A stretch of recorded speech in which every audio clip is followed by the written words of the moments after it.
Na mwisho kabisa si mgeni machoni petu ni katibu mkuu wa Kedhawa Ndongo Wangenye. Karibu sana bwana Ndongo studioni. Asante sana Adrian, na nashukuru kuwa hapa. Naam. Bila kupoteza muda mtazamaji, labda tuangazie tu ni kipi ambacho kiko ndani ya bima hii ya afya ambayo sasa imezua utata miongoni mwa walimu. Na ni kwamba kwenye kiwambo chako, iwapo Willy, tunaweza tukapata takwimu hizo kuanzia tarehe 1 Disemba, walimu watakuwa wakihamishiwa rasmi katika mfumo wa afya wa SHA kutoka Minet. Na hospitali ambazo zinashiriki katika mfumo huo mtazamaji ni hospitali 9,016 ambazo zinajumuisha hospitali za umma, hospitali za kibinafsi na hata zile za kidini. Isitoshe mtazamaji, tunazidi kuangazia ni kipi ambacho kiko ndani ya mfumo huu wa afya wa SHA ambao umezua utata, na unavyoona kwenye kiwambo chako ni kwamba uhamisho utafanikishwa kwa huduma kupitia mfuko wa matibabu wa watumishi wa umma unaosimamiwa na SHA. Na sasa tuangazie ni changamoto zipi ambazo zilishuhudiwa katika mfumo wa awali wa afya wa Minet ambao walimu wamekuwa wakiutumia kwa muda sasa. Na ni kwamba changamoto ya kwanza ni wale watoaji wa huduma wachache. Vilevile nambari ya pili ni idhini za matibabu kuchelewa, na tatu ni huduma zisizo thabiti. Lakini sasa ni zipi faida za mfumo wa afya wa SHA, mfumo ambao kuanzia tarehe 1 Disemba walimu walio chini ya TSC watakuwa wakianza kutumia rasmi? Kwenye kiwambo chako mtazamaji ni pamoja na ile ada ya kulazwa hospitalini ya shilingi milioni 1 hadi shilingi milioni 3 kulingana na cheo cha mwalimu mwenyewe.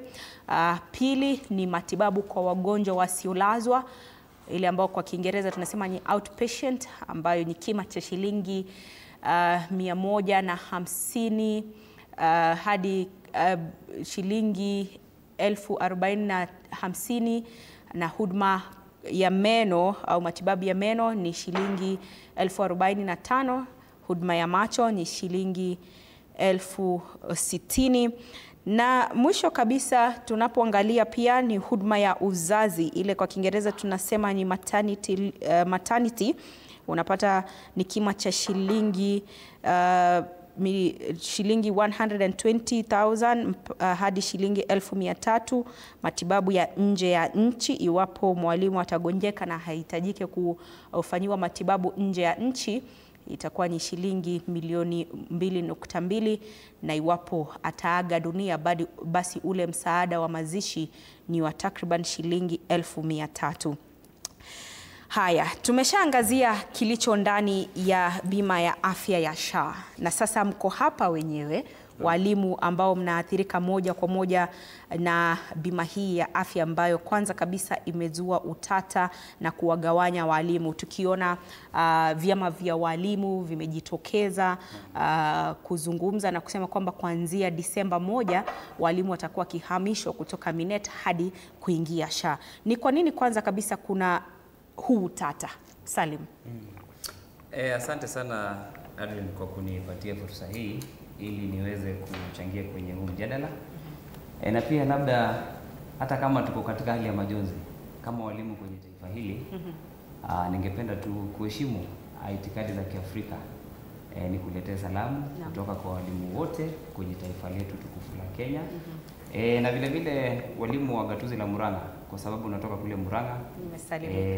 Na nisipoleta salamu za walimu wa sehemu za Kahuro, Mathioya, Kangema, Murang'a East, Murang'a South, sehemu za Idanga, Kakuzi, zote hizo sehemu za Murang'a hawatahisi vizuri.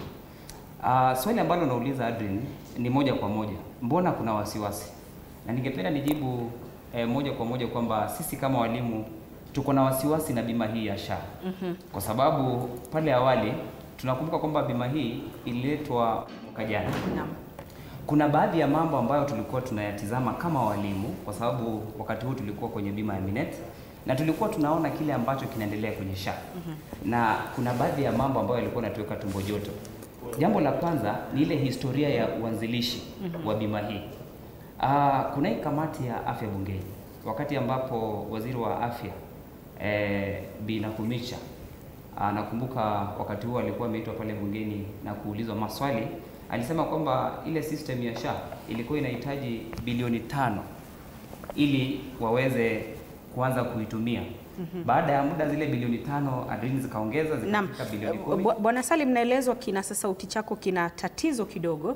Kwa hivyo tunapokishughulikia, mtazamaji, labda nikukumbushe kwamba tunaangazia utata wa bima ya afya ya walimu, ambapo walimu kuanzia Disemba mosi watakuwa wakihamishiwa katika mfumo wa afya wa SHA kutoka mfumo wa sasa wa Minet, na mpango huu utakuwa ukianzia Disemba mosi nilivyotaja awali, na baadhi tu ya faida chini ya mfumo huu wa SHA kulingana na wizara au kulingana na serikali ni kwamba walimu ambao watakuwa wakipata matibabu ya kulazwa watakuwa wakipata shilingi milioni 1 hadi shilingi milioni 3 kutegemea cheo cha mwalimu.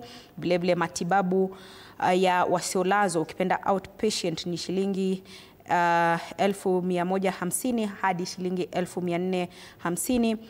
Ile huduma ya meno itakuwa ikigharimu shilingi 1045 na huduma ya macho itakuwa ikigharimu shilingi 1060. Lakini labda nije kwako Bwana Ndongo, kwa sababu najua pia umekuwa ukiwashughulikia walimu ambao wanatokea katika maeneo ambao tunasema ni hardship areas, na tayari mojawapo ya kile ambacho kinakuwa ni changamoto sana kwa walimu pia ni swala hili la afya.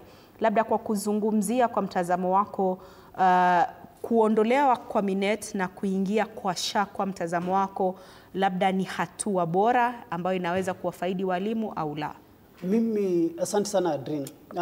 Mimi kama kiongozi wa Kedhawa na pia from experience kulingana na tajriba yenye niko nayo ya uongozi na pia kufanya kazi katika serikali, kama kuna jambo la nzuri lenye limetendeka kwa walimu na hata wafanyikazi wote wa serikali ni kuwa wana bima ya afya yenye inapeanwa na serikali yenyewe, that is SHA. Yani tumetoka katika bima ya afya yenye inapeanwa na kampuni private, yenye unasema private entity, yenye imepelekwa sasa ni serikali yenyewe inapea wafanyikazi wake bima. Kwa sababu Adrian, tuongea ukweli, na hata umesoma tajriba mingi sana hapa, na umesoma mikakati mingi ya pesa kulingana na vile imewekwa.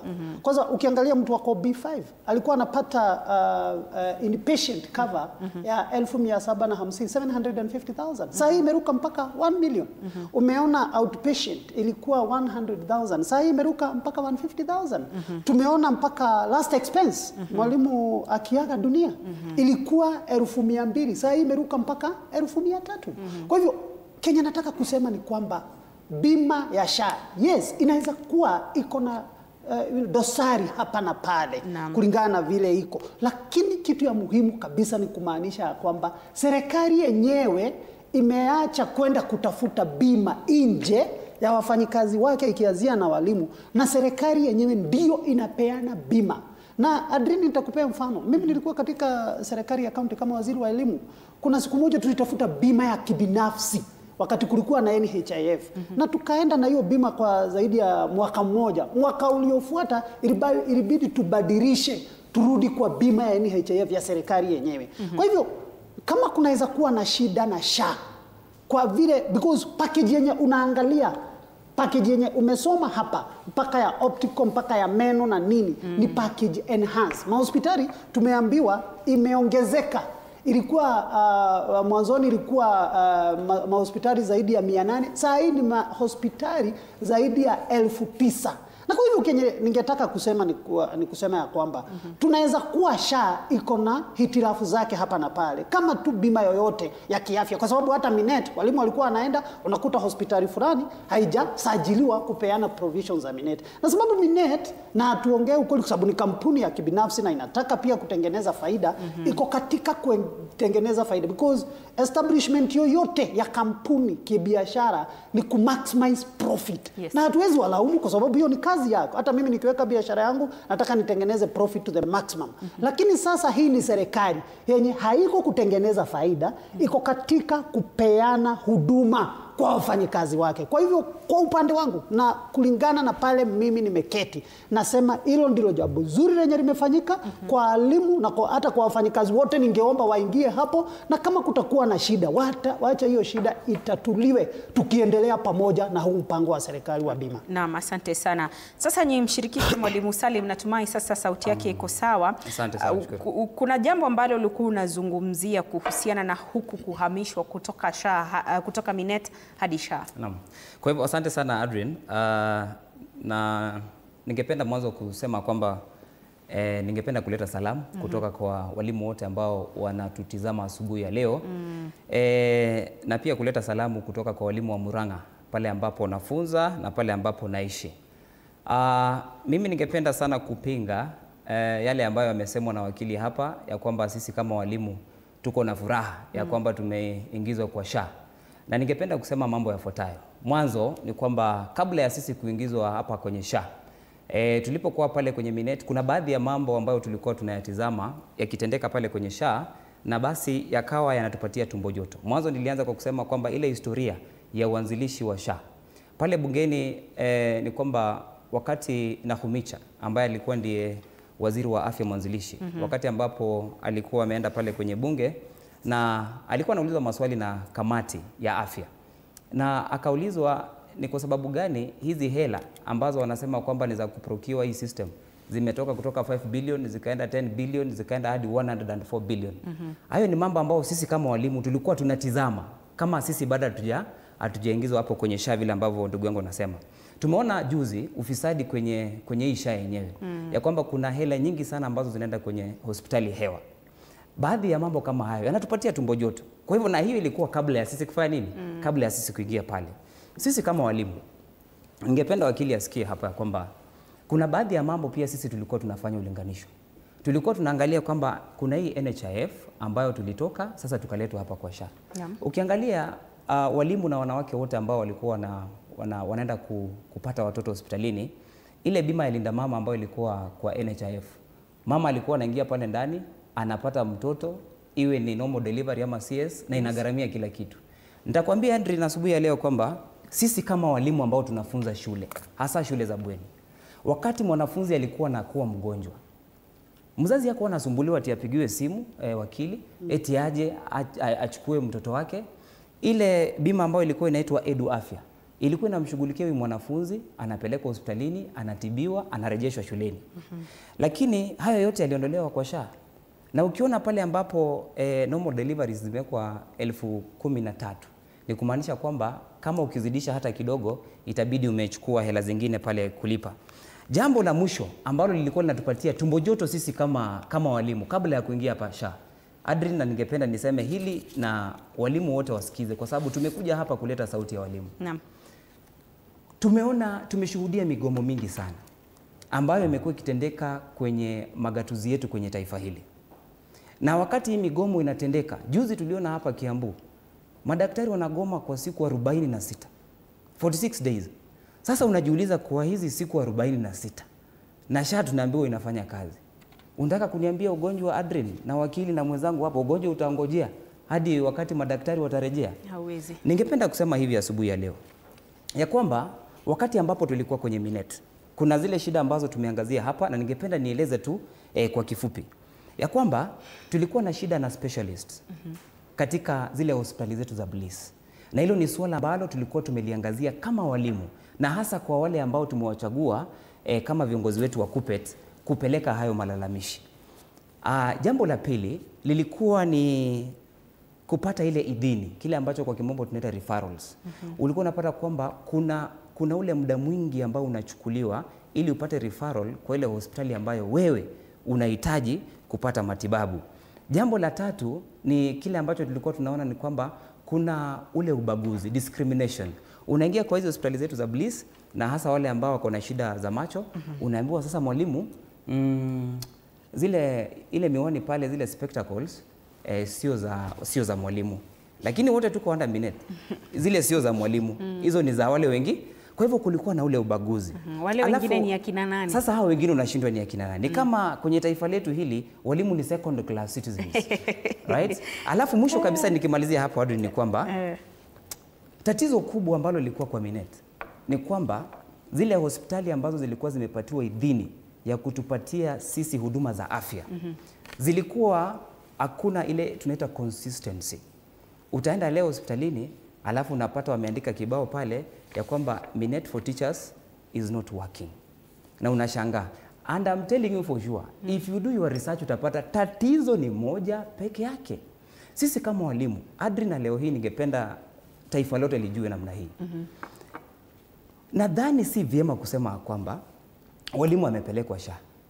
Sisi tumekuwa tukitoa pesa, statutory fee kutoka kwa payslips kwenda kwa NHIF ambayo sasa ilibadilika ikakuja ikakuwa SHIF. Na hizo pesa tunakatwa. Kwa hivyo we are already in SHA, tumekuwa ready kwa SHIF, tumekuwa tukikatwa hizo pesa. Na ni vibaya sana viongozi kusema kwamba SHA is working. Wacha isiwe ni mambo ya midomo. Wacha tuone kwa vitendo kweli inafanya. Na swali ambalo tunajiuliza nikimalizia ni katika swali hilo ni kwamba kama SHA inafanya kazi na sisi kama walimu tunalipa zile hela ambazo tunakatwa kwa payslip za SHA, mbona basi ile medical allowance yetu ambayo inapaswa kuwa kwa payslip mbona wasiturejeshe? Hiyo medical allowance yetu imechukuliwa sasa imewekwa kwa kitu ambacho kinaitwa POMSF, Public Officers Medical Scheme Fund. Hizo hela zetu zimewekwa pale. Na to make matters even more worse, hizo pesa zetu ambazo ni ya medical allowance zinaitwa top up, ya kwamba wewe kama mwalimu lazima kwanza umalizane na hii SHA. Right? Yes. Lazima umalizane na hii SHA, alafu sasa uje usaidiwe na ile medical allowance, ile allowance yako. Viongozi wetu wa KUPPET, wakati ambapo tulisikia kwamba wanaenda kuketi na waajiri wetu Teacher Service Commission, tuliwapatia 2 recommendations. Tukawaambia sisi kama walimu wa Kenya tunataka mambo mawili. Jambo la kwanza, tunahitaji a comprehensive medical cover. Kuna watu ambao wanafanya kazi kwa Secretariat ya Teacher Service Commission. Na nina marafiki na hata naweza wataja hapa sasa hivi. They'll tell you wao wako na bima ambazo ni private. Sasa hivi wakaenda CIC. Yule ni mtu ambaye wakili ataamuka sasa asubuhi sasa hivi ataingia Mata Hospital na atatibiwa na ataondoka na atatoka nje. Lakini sisi ambao tuko under Teacher Service Commission ni kama we are third class citizens. Sisi tunatafutiwa bima ambayo it is not comprehensive. Kwa hivyo sisi tulikuwa tumeambia viongozi wetu, mkienda kwa meza kuongea na mwajiri wetu ambaye ni Teacher Service Commission na serikali, waambie walimu imefika mahali ambapo wanahitaji hadhi yao, tupatiwe comprehensive medical cover, ili mimi kama Suleiman nikiwa na tatizo asubuhi ya leo I can walk to the nearest facility na nikuwe treated. Jambo la pili, tulikuwa tumesema kama SHA basi inafanya, si waturejeshe hizi hela zetu hata kama ni kidogo wakili. Hizi zinaitwa medical allowance. Waturejeshe hizi hela zetu kidogo kwa mifuko yetu. Kwa hivyo mimi asubuhi ya leo kwenye hilo swali ningependa kusema kwamba sisi hatuna furaha. Na tuko hapa kujadili na kuleta sababu zote ambazo zinatufanya kuamini sisi kama walimu. Hatuna furaha kupelekwa SHA. Asante sana. Bwana George Mambo anazungumza hapa Mwalimu Salim na anasema kwamba si furaha kwao kama walimu kuambiwa eti wanahamishwa kutoka Minet hadi katika mfumo wa afya wa SHA, ilhali wamekuwa wakikatwa zile pesa wakati ambapo ilikuwa ni NHIF na sasa ikahamishwa na kuwa SHA. Mtazamo wako ni upi kuhusiana na uhamisho huu ambao ni zaidi ya walimu 1400 ambao watakuwa wakitoka Minet na kuingia katika mfumo wa afya wa SHA? Asante Adri. Mimi ni Mambo, natoka kule Machakos. Na ni vizuri ni salimie wale walimu wa Machakos na tuwaambie kwamba sisi tuko imara, tutawatetea. Na pia nasalimia walimu wote ambao ni wa Kenya wanatusikiza kutaka kujua msimamo wetu ni upi, sababu yale ambayo tunayasema hapa leo tumeyasikiza na tumeyaona na wametutuma. Hivyo tukikuja hapa tukizungumza, tunazungumza kwa niaba ya walimu zaidi ya 1400. Hivyo tuna uzito. Na pia tuko na viongozi wetu wa KUPPET. Sisi walimu wa Kenya hatujafurahia sana kuhamishwa kutoka Minet kukuja SHA. Ni vile ndugu yangu amesema, tumekuwa tukilipa SHA na pia tumekuwa tukilipa kwa Minet.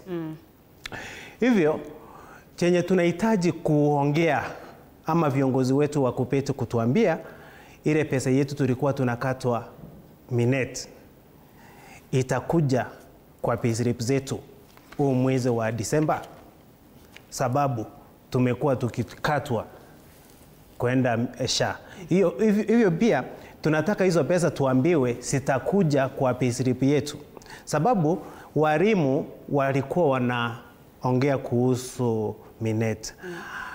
Issue ya Minet is only management. You know, TSC secure medical cover the tender.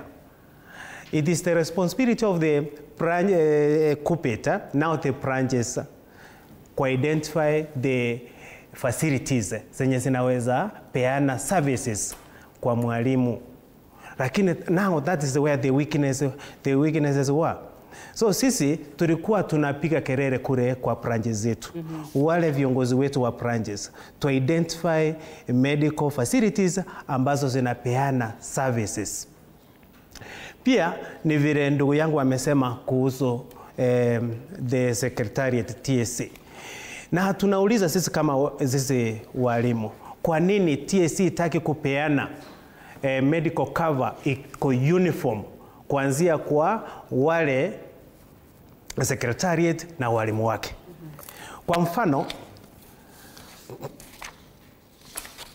Kwa mfano secretariat ambaye ni C3 kama mimi, najua mimi ni mwalimu wa C3.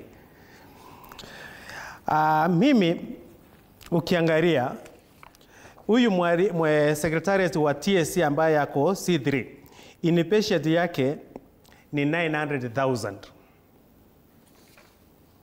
Lakini hii yetu sasa tumepewa inpatient yetu wamesema ni 850.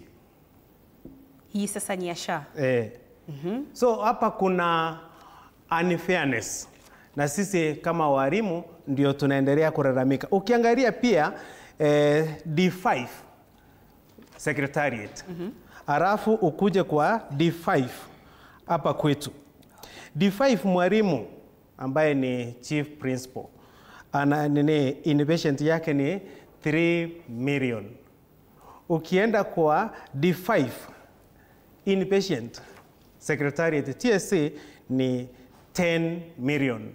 Hivyo kuna tofauti kubwa sana, and that's why we are differing with the TSC. Na tunaambia viongozi wetu wa union hawako na msimamo mzuri sana kutetea mwalimu. Naam. Asante. Lakini mwalimu Mambo, sijui kama nina document ambayo unayo hii ya Teachers Health Cover Minet versus SHA. Ukiangalia inpatient cover kwa bima ya afya ya Minet ilikuwa ni up to 3 million na SHA bado inasalia vivyo hivyo up to 3 million. Is that figure correct? C3.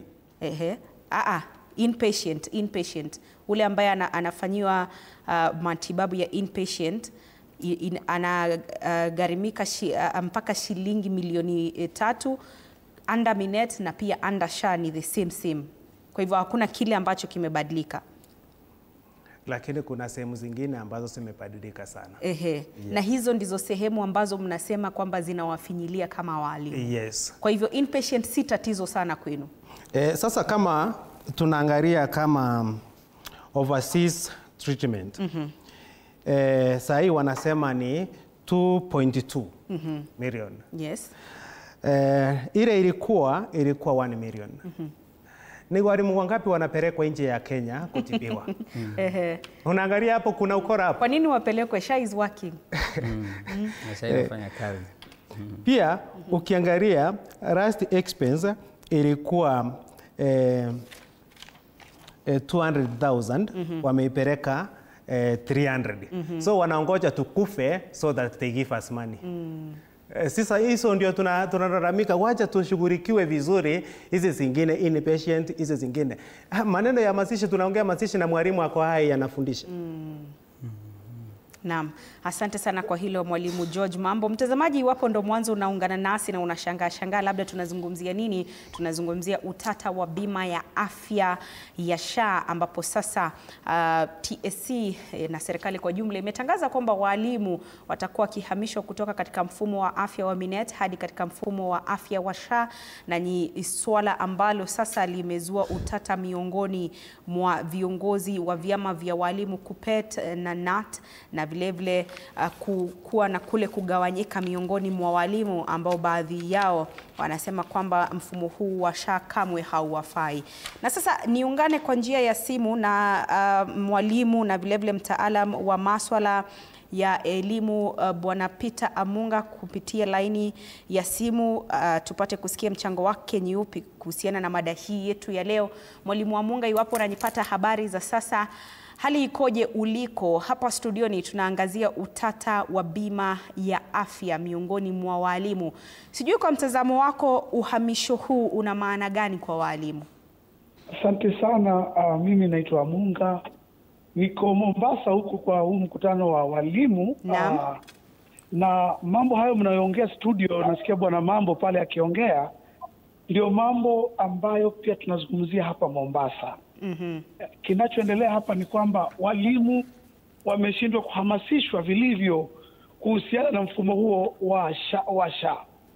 Yanayoendelea hayo walimu wanayosema ni ukweli kabisa. There has been very little public participation in removing teachers kwa ule mfumo waliokuwamo ule wa Minet hadi kwa huu wa SHA. Kwa hivyo unapata ya kwamba walimu wengi sasa wameshindwa yale yanaendelea. Mambo yamekuwa rushed. Wanapelekwa mbio mbio. Wametolewa kwa huu mfumo ambao ulikuwa wa Minet, wanapelekwa kwa SHA mbio bila public participation na hata bila kuandikishana kama CDA. Wajua kwamba the scheme that teachers have been in, ambao ni scheme ya Minet, ilikuwa kuhusu ya kwamba walimu walifanya CDA, waliandikishana na tume ya walimu TSC. Lakini huu wa SHA hamuna mahali tumeandikishana kama walimu. Tumepelekwa tu kama kondoo. Ingieni kwa huo mfumo, mpende msipende. Wale viongozi wa vyama, wale kina Kelo Misori, kina wale ndugu zangu, tuko nao hapa Mombasa, tumewakemea vilivyo. Tumewaambia hamuwezi kusign na kucheza na maisha ya walimu. Ukweli ni kwamba walimu are not comfortable with SHA because there are very many complaints about SHA. Hata wabunge wetu kule bungeni, they have raised serious questions about SHA. Sasa unapata ya kwamba kwa sababu ya mambo kama hayo, sisi ambao ni walimu tunashangaa kwa nini tupelekwe mbio mbio kwa SHA, ile hali wa Kenya wakiongozwa na wabunge wao wana mambo mengi makuu kuuliza. Nimefurahi sana Mwalimu Mambo ambaye mko naye pale kutoka Machakos. Amekuwa na ile jedwali la kuonyesha what is going on. Hapa Mombasa tumeuliza we be given the full disclosure. Nataka kuambieni mkiwa pale studio, walimu wameshangaa sana. Yale mko nayo pale studio hata sio yale ambayo yako kwa mkataba. Ukweli ni kwamba hata vitu kama maternity leave ya mama, cesarean kwa mwalimu wa kawaida, cesarean mwalimu anapewa 3,000. Mwalimu anapewa maximum of 30,000. Wapi katika hospitali gani utapata? Walimu wameambiwa wataanza kutreatiwa from level 3 hospitals. Those are dispensaries. Mimi pale Nairobi naishi karibu na Mukuru wa Njenga Hospital. Hiyo ndio hospitali ambayo nitakana nikuwe treated under SHA. Walimu hawajahamasishwa, hawajaambiwa hayo ukweli wa mambo haya. Lakini kitu nataka kuambia wale wasikilizaji wetu walio hapo studio na wale wanatusikiza. What has happened of taking teachers to SHA by force is going to haunt not only the union leaders, because we union leaders tumefanya mambo hayo. Tumeitwa kando. Ukienda kwa vyombo vya mitandao utaona yule waziri anaitwa ndani, anaitwa Interior, Bwana Raymond Omolo, alikutana kando na watu wa KUPPET. Akaenda kuitana kando na watu wa NAT. Alafu siku iliyofuata tukapata wana sign huo mkataba. Yani meaning there were so many deals walikuwa wana cut using teachers' lives. Na sisi kama walimu tumesema na tumeambia hata serikali hapa Mombasa kwamba tukiendelea na hilo jambo la SHA na walimu wasipate matibabu ya kutosha, we as teachers are the ones who are going to teach our union leaders a lesson, and we'll also teach this government a lesson they will never forget. Msicheze na maisha ya walimu. Ndio hayo.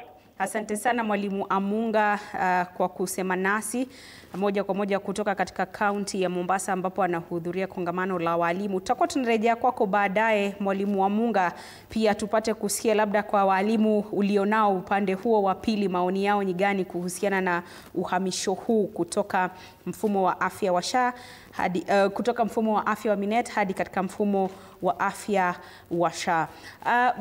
Bwana Ndongo, idadi ya hospitali ambazo zilikuwa zinashiriki katika mfumo wa Minet unapata zilikuwa ni kama hospitali 800, lakini sasa idadi hiyo imeongezeka hadi hospitali 9,000.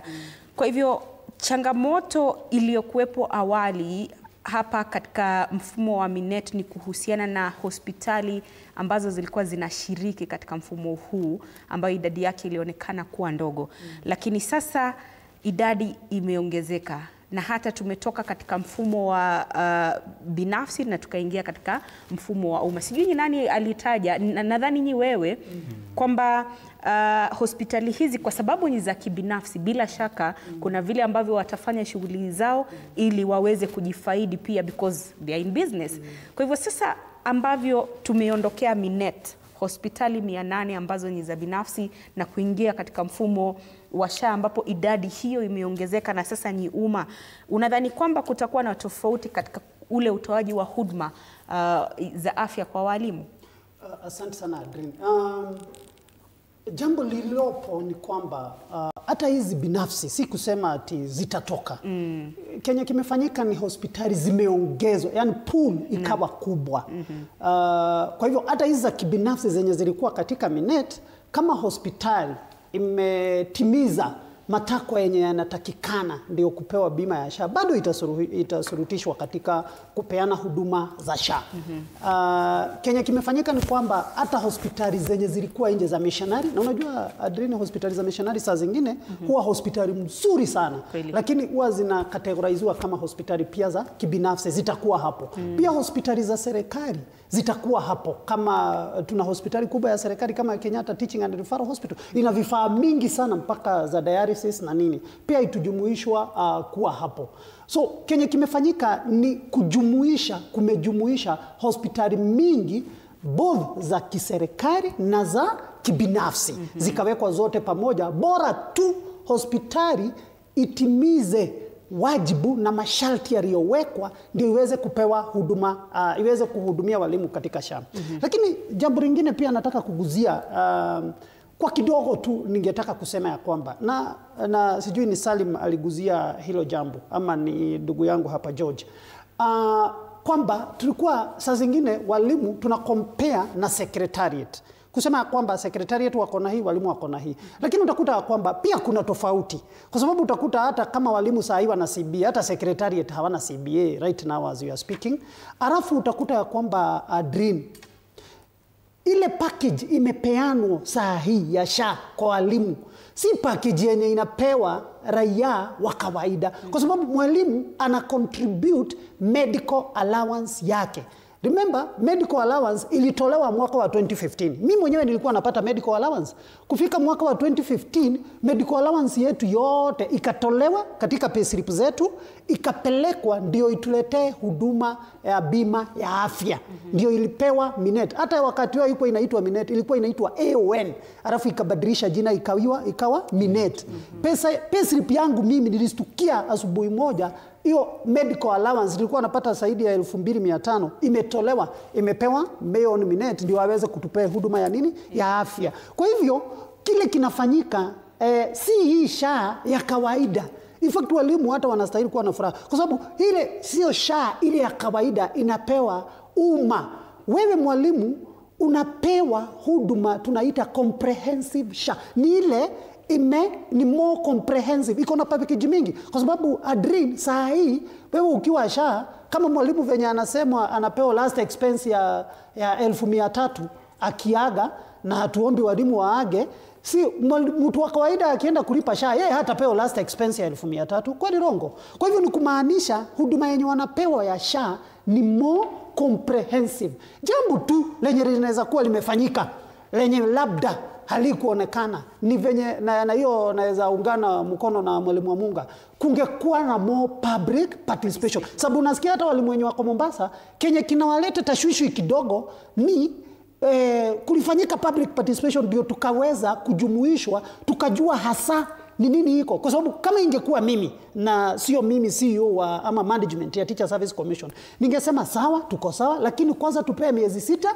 kwanza tuongee na national organizations za KUPPET na NAT na KUSNET, vyama vya walimu, na hata KESHA na KEPSHA na vyama vyote, KIDHAWA na hizo zingine, alafu kutoka hapo twende mashinani pia tusikie walimu kutoka darasa tukifanya public participation wanasema nini, walete maoni yao, ndio wakati tunaenda kutoa hii package iwe inclusive na iwe comprehensive. Saa hiyo ingekuwa mzuri. Lakini kusema kwamba hakukufanyika public participation pia si kusema ati haitaendelea, kwa sababu ukiangalia viongozi wa union wenyewe WANAT na KUPPET walichukua hilo jambo na wakasema walimu wetu wamekubali, na ndio tukawa tuko pahali tuko siku ya leo. Kwa hivyo hata walimu nao wenyewe wajue ni viongozi wao wenye wamejichagulia, kwa sababu ukichagua kiongozi umempea mamlaka ya kwenda kukusimamia katika mambo hii. Naona walimu mambo aliongea kidogo, alafu ndio mambo alishaongea. Nataka kuelezea ndugu yangu Ndung'u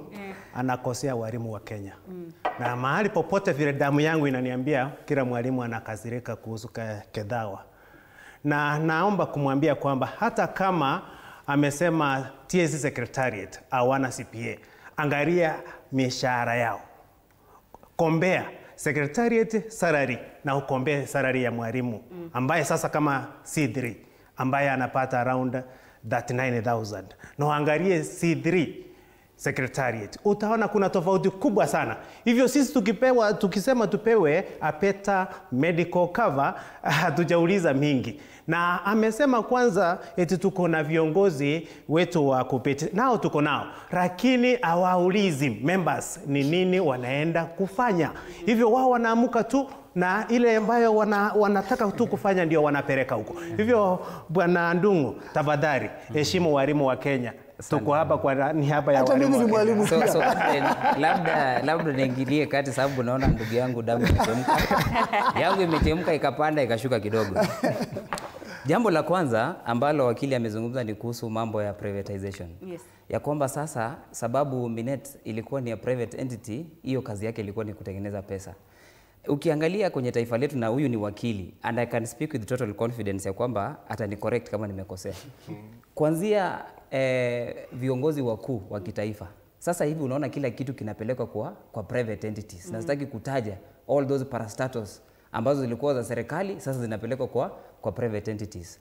Kwa hivyo sidhani kama anasema ukweli kwamba kupelekwa SHA kwa sababu sasa itakuwa inashughulikiwa na serikali tutakuwa na afueni. Jambo la pili, amesema kwamba na nilisikia PS Mwangangi akisema kwamba sasa walimu wameongezewa idadi ya hospitali ambazo zitakuwa zinatutibu.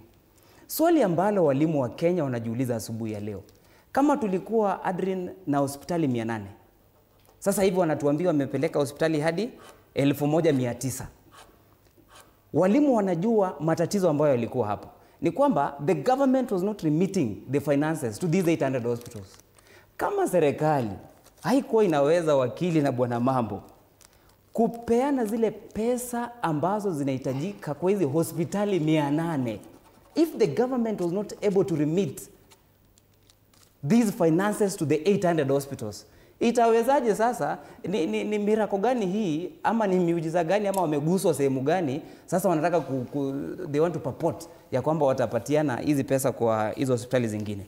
Ningependa nigusie jambo moja hapa kuhusu the quality, kwa sababu ni vizuri sana Adrian tuelewe asubuhi ya leo sisi kama walimu tuko mashakani. Na tuko mashakani kwa sababu gani? Ni vyema tuelewe ya kwamba sasa ifikapo tarehe 1 Disemba, na kama hakuna chochote ambacho kitafanyika. Ni kwamba sasa sisi kama walimu lazima tutafuata sheria, mikakati ambayo imewekwa na SHA. Na mojawapo ni kwamba lazima uanze matibabu na zile zahanati za chini. Hizo zahanati za chini nataka nipatiane. Unajua wakati mwingine mimi kama mzazi kuna baadhi ya mifano ambayo sitaogopa kutoa hapa kwenye runinga ya kitaifa. And I'll give one example. Wakati ambapo nilijaliwa na my daughter, anaitwa Imani. Baada ya wiki 2 alidevelop jaundice. Na wajua being first time parents, kuna wakati mwingine sasa hata mjui kwa sababu macho alianza kukua yellow pale.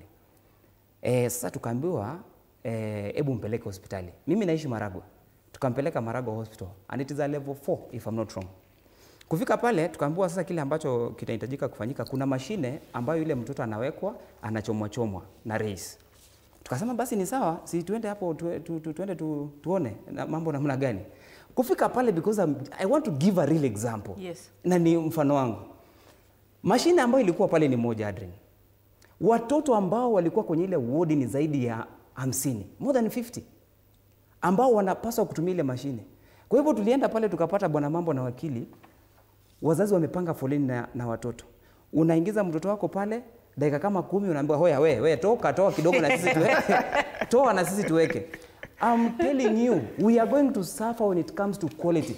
Adrian niliona vile, na kile ambacho nilifanya ni kwamba nilienda paka kwa Bliss Hospital. Nikasema kwamba mtoto wangu ni mgonjwa na I need an immediate referral to Kenyatta National Hospital kwa sababu mtoto wangu alizaliwa pale Kenyatta National Hospital. Na nilipopatiwa ile referral, nilienda pale Kenyatta National Hospital. Kwa wale ambao umefika pale kuna department inaitwa CIC na ni COC nadhani. It's a private wing ya Kenyatta National Hospital ambayo ilikuwa inachukua minutes. Adrian nilipofika pale, nani alilaki mtoto wangu? A pediatrician. Anaitwa Dr. Siriak. Yeye ndiye alilaki mtoto. Akatizama na baada ya kufanyiwa vipimo, alisema huyu mtoto alikuwa na siku 2. Huyu mtoto alikuwa na siku 2. Mtoto huyo akapelekwa moja kwa moja hadi kwa chumba chake, kuna kitanda chake, kuna mashine yake. There is no sharing. Kwa hivyo wakati mtu anakuja kusema hapa ya kwamba sisi kama walimu utafurahia kuingia SHA, I'm telling you Adrian, kama kuna watu ambao tutateseka sana ni sisi kama walimu. Kwa sababu moja ya quality. Hizo zahanati ambazo zinakuwa run na county government, hebu nenda hapo. Kwanza hakuna madawa. Madaktari wenyewe sijui wanafika saa 6. One, they are underpaid. Na ndio maana unaona migomo katika kila hospitali. Jambo la tatu ama jambo la mwisho ambalo ningependa kumalizia ndio nipatie ndugu yangu naye azungumze ni kwamba haya mambo ya kucategorize walimu. Ya kwamba mwalimu ambaye ako C2 anapata hela fulani. Mwalimu ambaye anapata C3, C4 anapata hela fulani. Ningependa kusema kwamba hata kama wakili ametulaumu kidogo, ningependa nichukue part of the blame. Kwa sababu viongozi ambao tumechagua, mimi nashindwa ni shetani mgani ambaye ameingia kwa viongozi wetu Adrian asubuhi ya leo. Na niruhusu tu nigombane kidogo kwa sababu nawakilisha walimu kwenye taifa letu la Kenya. Ningependa kusema kwamba baadhi ya viongozi ambao ni wakupeti, sababu hicho ndicho chama chetu kama walimu, baadhi yao ni watu ambao wako na vyeo katika serikali. Kwa hivyo hawa ni watu ambao kututetea ni vigumu sana. Wakati ambapo tunaanza kuwekewa kadas, kwa hivyo nikipata malaria na mimi ni mtu wa C3 kuna pesa zangu. Nikipata malaria mimi ni mtu wa C4 kuna pesa zangu. Sasa unashangaa jamani, wakati ugonjwa unabisha ama ugonjwa unakuja unasema mimi nimekuja natafuta mwalimu wa C1. Mimi nakuja natafuta mwalimu wa C3. Ugonjwa ni ugonjwa. Na ndio maana walimu wa Kenya asubuhi ya leo Adrian, kile ambacho tulikuwa tunataka ni a fully comprehensive medical cover. Mtu asikuje kutuambia hapa ati comprehensive cover ni wakati mwalimu ambaye anaishi Kenyatta National Hospital hapo karibu akikuwa mgonjwa lazima ateremka aende paka Dagoretti au whoever aende kutafuta a dispensary kwanza atibiwe. Sasa nikuulize jamani, si hata before afike huko atakuwa labda hata ameshafariki. Kwa hivyo asante sana Adrian, ningependa kusema kwamba kuongeza idadi ya hospitali.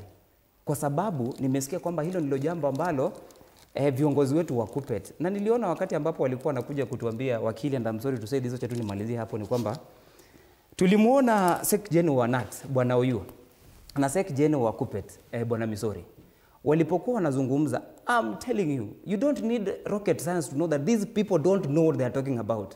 You could see, you could read the body language. Unaona Misori anazungumza na unaona ni kama haelewi. He kept on referring to Mwangangi ambaye alikuwa nyuma yake. Anamwambia ni wangapi? Na wakiongea unaona PS Mwangangi, and that video can be played. Unaona amefrown uso like watu kweli unajua alikuwa nyuma wako mbele. Watu kweli wanaeleza kile ambacho kinastahili. Na hao ndio viongozi ambao tumewapatia majukumu ya kwenda kupeleka matatizo yetu pale.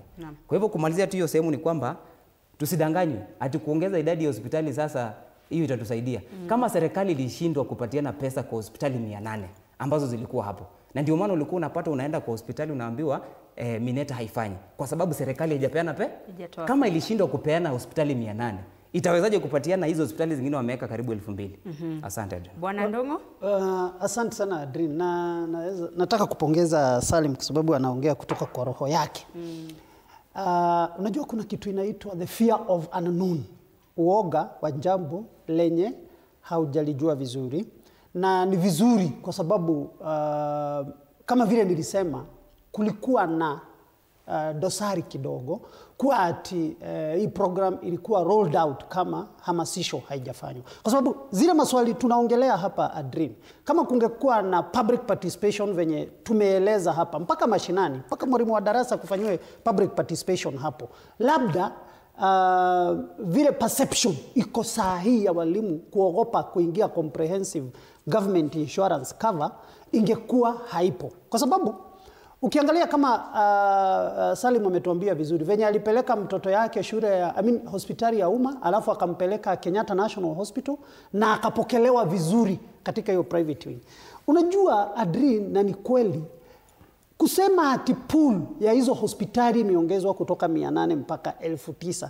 Si kusema ati ni hospitali hizo zote, ati lazima mwalimu aende hospitali fulani yenye ametumwa. Bado watakuwa na access hata kwa private hospitals ama private wing ya serikali kama vile Kenyatta iko. Bado si kusema ati amefungiliwa sasa lazima aende ile ya serikali yenye haipeani ama yenye huduma yao mwalimu anaona hairiambatani kulingana na tosila yake kama mwalimu. Bado wako na access ya kwenda hospitali ya private. Jambo la pili, ukiangalia na insurance zote, hata ukiangalia insurance act zote huwa zinafanya kazi hivyo. Kwa sababu George venye amesema hapa, kulingana na useme huyu mwalimu inpatient yake cover itakuwa ya 1 million, mwingine atakuwa na ya 3 million, hiyo variance. Ukiangalia hata medical allowance yenye wanalipa. Sasa hii tukichukua insurance sisi wote watatu hapa Adrian, wewe uwe premium yako utakuwa unalipa shilingi 1000. Salim analipa 10,000.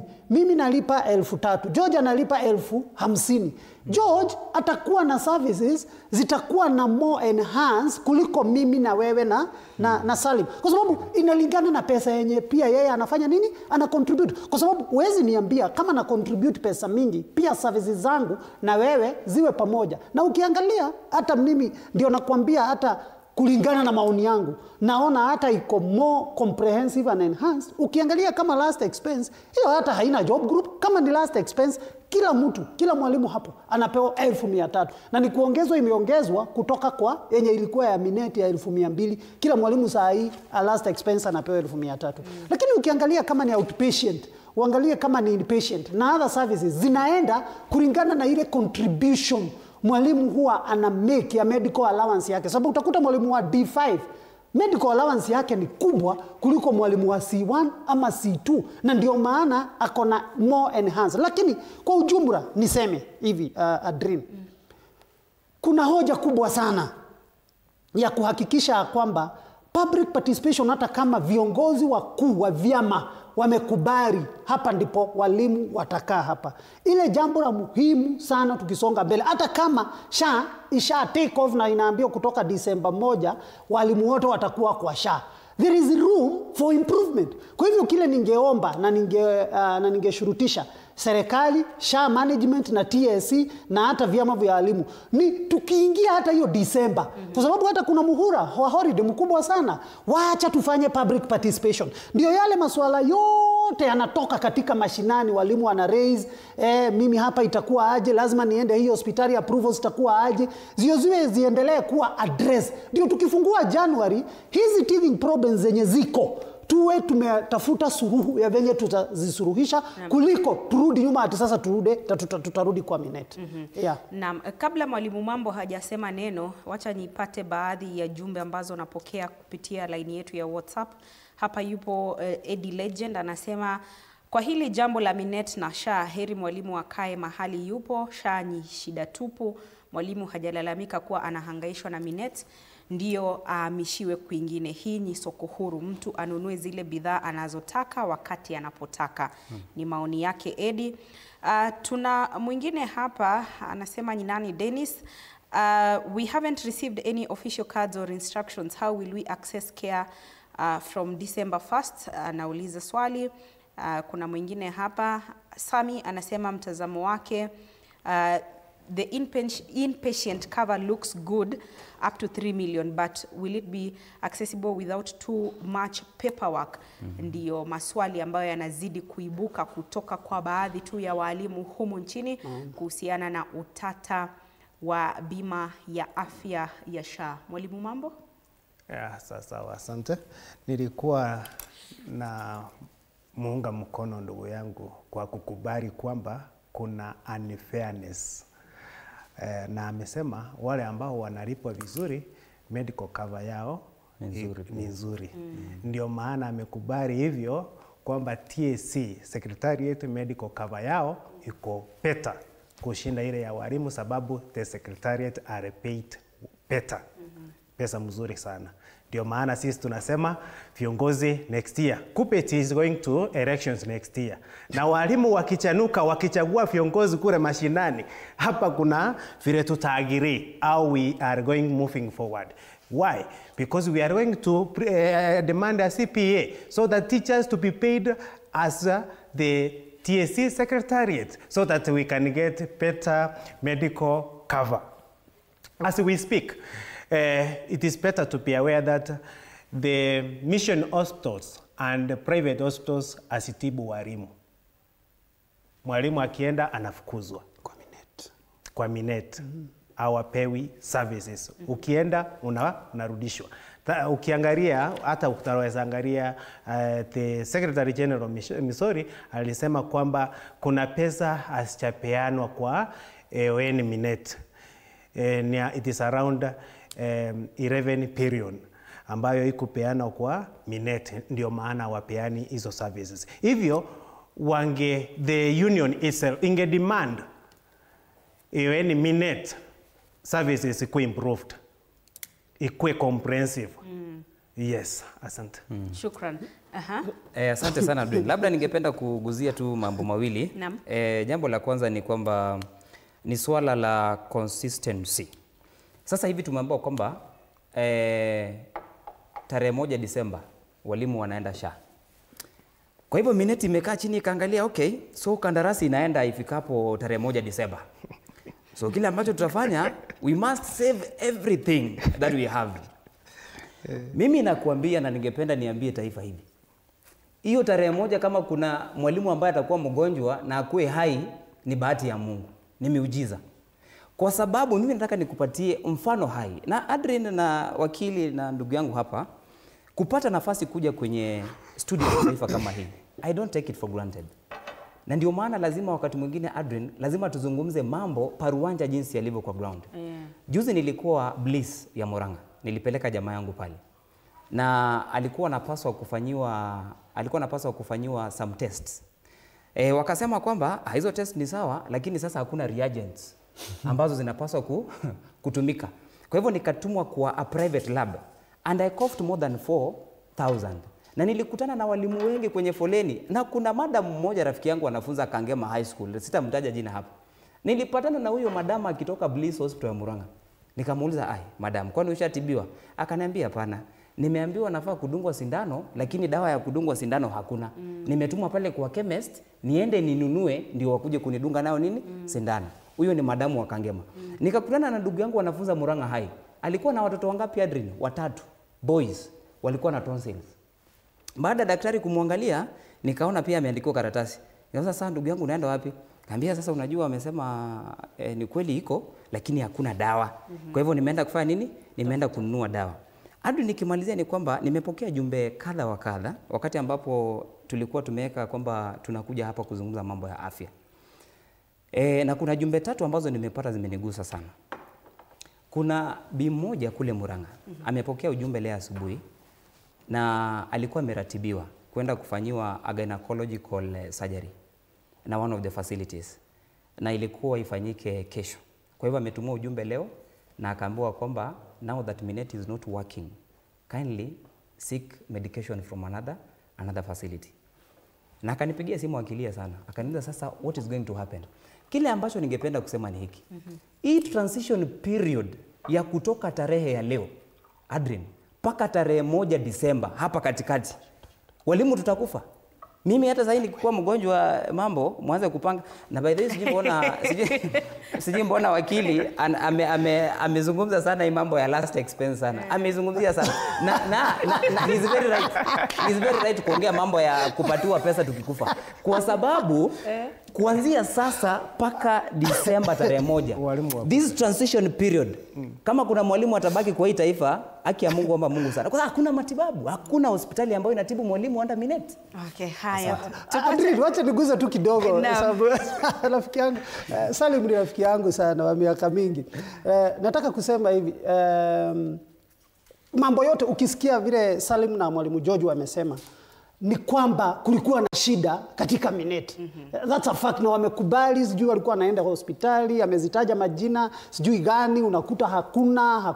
Kwa hivyo wakati saa zote kuna shida ukiwa katika serikali, saa zote wakati unaletewa shida kutoka pande zote, unaketi chini, you come up with a policy framework ya kusuluhisha hiyo shida. Huwezi torokea shida. Kwa sababu wamesema vile Minet ilikuwa inasumbua hapa sijui, hiyo ni yao.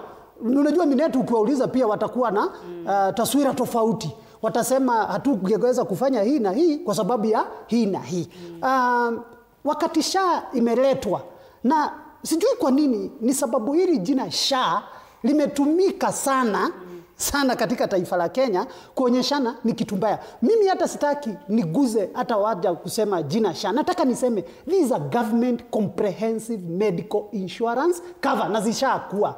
Mwisho nataka kupe ndugu yangu Salim na mwalimu George hakikisho na confidence kwamba sitaji last expense sababu nataka mtu akufe. Actually kama kuna kitu naogopa sana na siwezi taka hata kwa adui yangu yule mkubwa imkabe, ni mambo ya ugonjwa ama mambo ya kifo. Kwa sababu hata hatuweki insurance ndio walimu wae wagonjwa. Lakini Adrian, tupende tusipende, sisi ni binadamu. Leo utakuwa na afya, kesho utakuwa umedhoofika kiasi, lazima utafute matibabu. Tupende tusipende, leo tuko uhai, kesho hatutakuwa uhai. Kuna wengine watakuja nyuma yetu, kwenye walikuwa mbele yetu walienda. Kwa hivyo hii ni mambo hatuwezi torokea. Kwa hivyo si ati kuna mwalimu tungetaka hata haye mgonjwa. In fact, hata kama anaweza contribute hiyo medical scheme yote na mwaka uishe bila kwenda hospitali, hiyo ndio ingekuwa furaha yetu.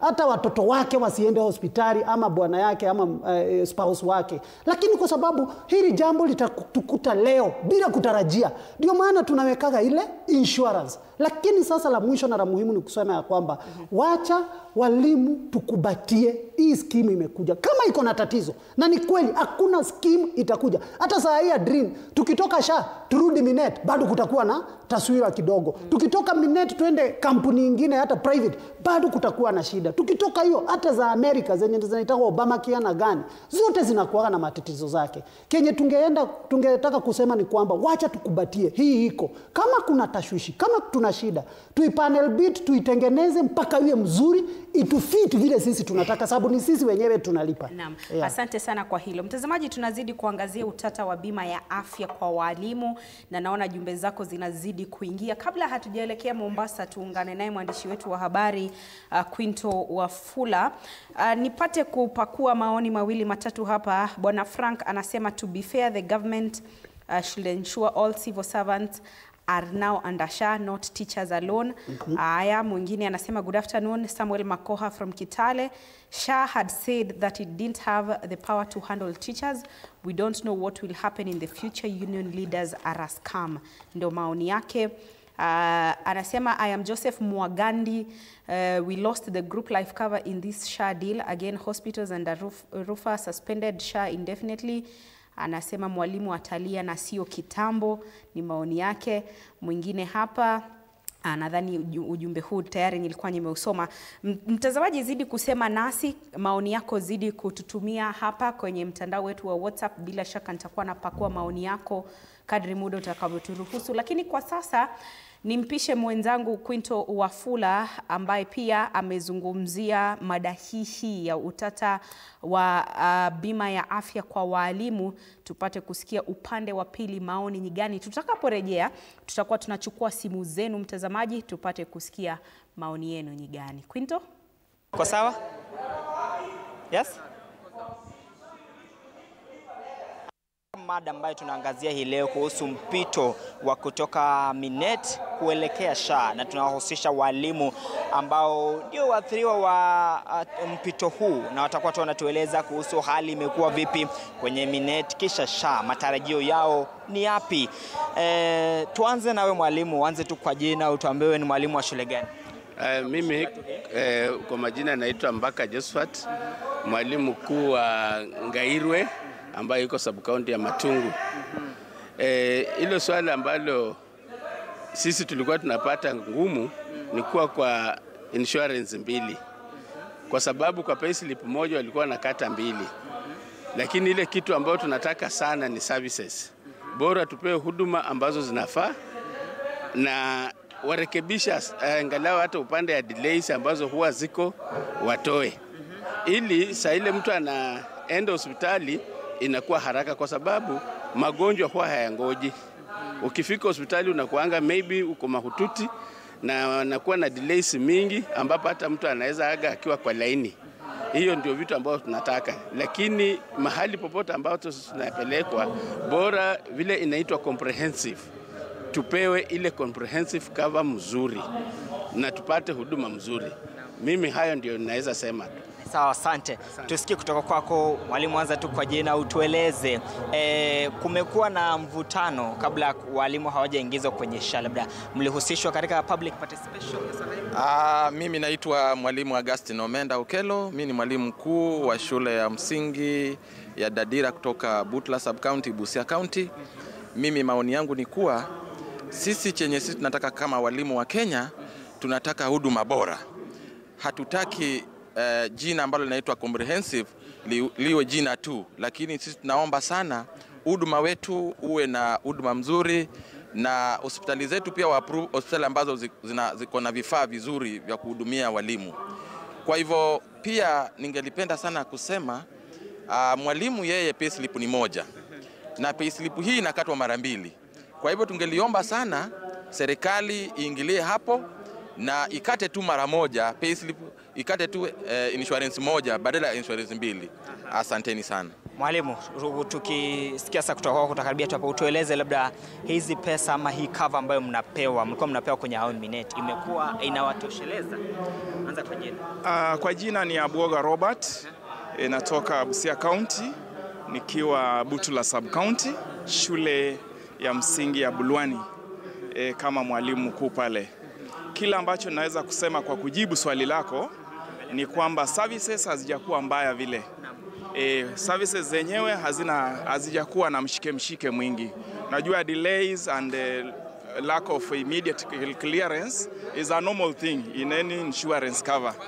But now as they speed up or as they rebrand from Minet to SHA, what we want are good services.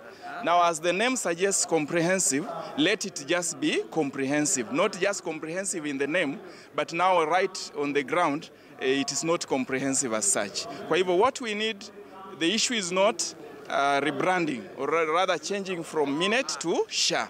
What we need are good services for the teachers, and as my former speaker said, let it be at least a single deduction. Let it be not two levels of deduction on the same payslip. Kama ni kukata wakate mara moja, na iende moja kwa moja kwa services za mwalimu, familia zake na wala ambao wote ameinsure, so that we get the services and then we just carry on. So the name is not a big deal. Asante sana. Mwalimu, sasa tukisikia kutoka kwako, anza kwa jina, tueleze una cheo kipi? kisha utueleze our number of dependents ambao mlikuwa mnakuwa covered kwa On Minet imekuwa sawa, na ni changamoto zipi ambazo mmekuwa mkiziona kwa Minet? Majina yangu ni Mwalimu Jeremia Nakafwa, mwalimu kuu St. Mary's Nambale School kutoka Busia County. Mimi kwa maoni yangu ni kwamba huko nyuma katika Minet tulikuwa tunapewa dependents wa 4, lakini tunaona kwamba ni wachache sana kwa sababu sisi wengine ni tuko na familia kubwa. Kwa hivyo tunahitaji kwamba tunapotoka kwa Minet tukienda kwa SHA comprehensive waongeze idadi ya dependents ili familia yetu yote ipate kushughulikiwa. Na jinsi wenzangu wamesema, kila ambacho tunahitaji kama walimu ni huduma bora. Kwa Minet imekuwa mzuri, lakini japokuwa shida ambayo tumekuwa nayo ni upande wa madawa. Unaandikiwa dawa na wanasema kwamba hii insurance LP, hii insurance LP. Hasa kuna madawa ambayo Minet haijakuwa ikilipia. Tunaomba kwamba tunapotoka katika Minet kuingia kwa comprehensive insurance, tunataka madawa na vifaa vyote ambavyo wagonjwa wanahitaji katika huduma ya kila siku wapate kupewa na ipate kugharamiwa yote kutoka kwa insurance. Asante sana. Tuweze kusikia kwako. Wewe ni kiongozi kutoka kaunti ya Busia, utueleze labda kabla ya huu mpito kulikuwa na public participation ama nyinyi viongozi mlihusishwa? Anza kwa jina, nitakushikia tu hii. Kwa majina anaitwa Rosemary Onjoro. Mimi ni mwenyekiti wa Keksha huko Nambale. Jambo la kwanza kabisa nimefurahi kwamba wakati huu sasa tutakuwa tunashughulikia medical cover moja kuliko hapo awali ambapo tulikuwa tunang'ang'ana na medical care 2 ambazo hazilikuwa hazifai. Kuhusishwa tulihusishwa, tuliongeleshwa, na haja yetu sana ilikuwa kwamba tubaki na insurance moja, of which we have gained kwamba ni moja. Sasa ombi langu ni kwamba sasa wacha hii moja iweze kutufaidi sana, hasa ile kipimo ya siku ambao wamepatia kila mwalimu kwa siku. Minet ilikuwa imetupatia tu shilingi 2200. Kwa hivyo ukienda N2 tests or 3 tests unakaa muda mrefu wa approve. Lakini sasa hii comprehensive cover naomba waongeze ile kipimo ya pesa. Mwalimu aweze kutumia pesa kulingana na mahitaji ama magonjwa ambayo yako nayo siku hiyo. Kwa hivyo naomba tu kwamba waimarishe hii comprehensive cover. Asante sana. Tusikie kutoka kwako, uanze tu kwa jina, utueleze wewe ni mwalimu kutoka shule gani? Nitakushikia tu hiki. Okay, my name is Philip Reganyango. I'm from Adiro Comprehensive School, Homa Bay County, Rachuonyo North, currently Rachuonyo West. Yes. Mwalimu, was there public participation kabla ya transition ya kutoka Minet kuingia SHA? Labda nyinyi kama walimu mlihusishwa katika public participation?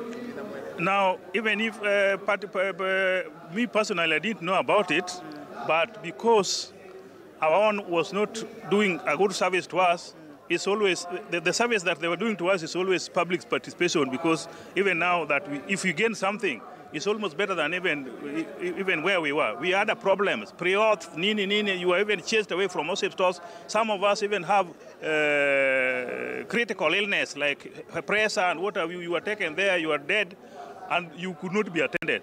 So that was almost public participation enough. Yes. So ni services zipi ama ni huduma zipi ambazo tunataka ziboreshwe katika sasa SHA? One, we want to be given quick service. Two, we want to be given higher money in regards to all the services that we need, and then the persons to be covered should be more than the ones which were there in our own Minet. Yes. Kwa hiyo dependence waongezwe. Yeah, waongezwe. Na asante sana. Mwalimu, tuweze vile kusikia kwako, anze tu kwa jina, utueleze. Sijui hiyo kofia kama iko sawa, uweze tu kutueleza. Sawa, uko sawa. Anza tu, unaweza ivua tu. Eleze mwalimu kutoka shule gani? Mimi naitwa Anderson Lugo Malunja kutoka shule ya msingi ya Bura Comprehensive School, Kilifi County, Magarini Sub County. Naam. Mwalimu, tueleze kuhusu swala la mpito. Mmehamishwa, mmetolewa Minet, mmeelekezwa SHA. Wewe kama mwalimu labda hili unachukulia vipi? Mimi nafikiri si mpango mbaya. Ni vile tu huu mpango haujashika kasi vizuri. Maanake tukitoka kule kwa Minet, ulikuwa wale service providers walikuwa ni wengi, lakini kufikia sasa wale service providers hawajahamasishwa vizuri na ule mpango haujashika kasi vizuri. Na kulingana vile tulivyoelezwa na our employer TSC jana, ni kwamba kuna emergency services ambazo sisi walimu tunastahili kupata, ambazo mimi naona wamesema within 2.5 minutes kama ni emergency unastahili uje, kama ni accident umekuja ukachukuliwa na unapelekwa ina facility ambayo inatoa huduma nzuri za emergencies, ambazo hizo kwa sasa sioni kama zimeanza kutufikia. Naam. Kwa orodha, labda ni kipi na kipi na kipi unataka sasa kiboreshwe ama unatarajia kitaboreshwa katika SHA? Nafikiri wakiongeza wale dependents na ile amount allocation per day ambayo inaweza ikakusimamia. Maana kwa mfano saa kile kiwango ambacho serikali inatoa kwa siku ambacho unastahili kuhudumie, hicho kiwango naona kiongezwe, ili wakati mwingine unaweza enda pale kile kiwango cha siku kikawa hakitoshi, unakuwa shifted to another medical cover. Naam. Asante sana. Wito wako wa mwisho kwa serikali ni upi ili kuboresha elimu nchini? Wito wako ni upi kwa serikali? Mimi naona huu mfumo wa CBC mwanzo unatupeleka vizuri, na tangu tulipoanzisha huu mfumo kama sisi walimu wakuu wa shule za msingi tumeulewa vizuri. Ombi letu ni kwamba sahihi kwa vile grade 9 na transit to grade 10, our counterparts senior schools pia wawashike wale watoto vizuri, ili tuone kwamba huu mfumo unakuja vizuri, kwa sababu si mfumo mbaya. Maana ni mfumo ambao unalea talanta za wananchi wa Kenya, watoto wetu wa Kenya.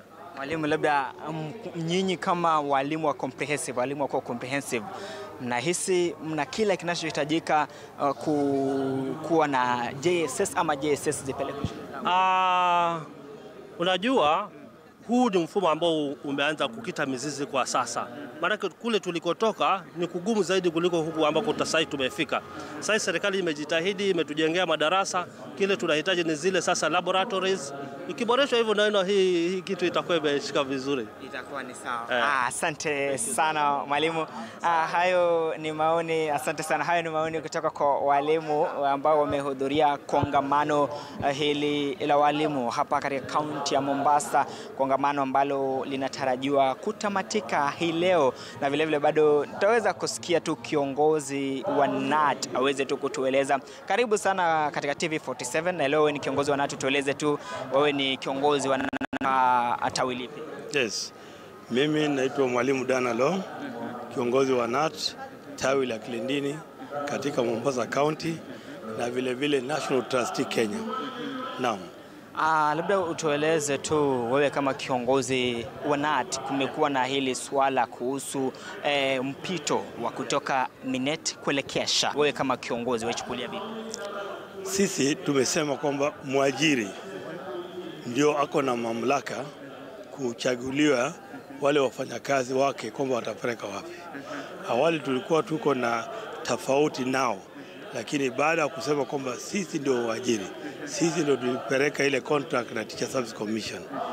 Sasa tunataka kuhama kuenda kwa Public Officers Medical Scheme, ambao wanaona inafaa kulingana na legislation ambayo imepitishwa. Kwa hivyo sisi tumesema kwamba wacha wafanye, lakini tunataka kuona utaratibu madhubuti ikiwa inafanyika kwamba wanahama kutoka Minet na wanaenda katika POMS, na tunaongoja kwamba kuanzia tarehe 1 Disemba sisi katika tawi letu zote 110 tutakuwa tunafuatilia kwa makini tuone, na pia tutakuwa tumeweka sikio mashinani kwa kila shule. Kumbuka tuko na structure yetu kuanzia shule hadi national.